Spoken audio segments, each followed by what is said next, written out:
হায়াতুল বারজাখ অর্থাৎ কবরের জীবন। কবরের জীবন দুনিয়া ও আখিরাতের মাঝে এক অনন্তকাল।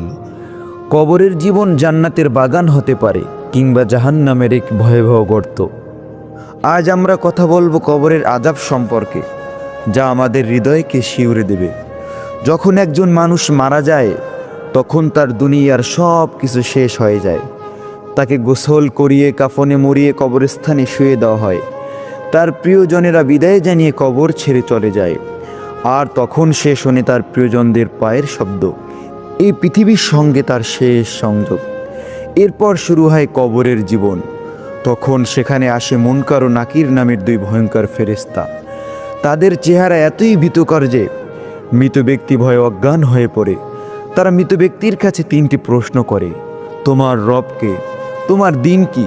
তোমার নবী কে ছিলেন? যে ব্যক্তি জীবনে আল্লাহকে বিশ্বাস করেছে, ইসলামের আদেশ মেনে চলেছে এবং নবী মুহাম্মদ সাল্লাল্লাহু আলাইহি ওয়াসাল্লামের অনুসরণ করেছে, সেই কেবল উত্তর দিতে পারবে। তার জন্য কবর প্রশস্ত হয়ে যাবে এবং সেখানে জান্নাতের একটি জানালা খোলা হবে।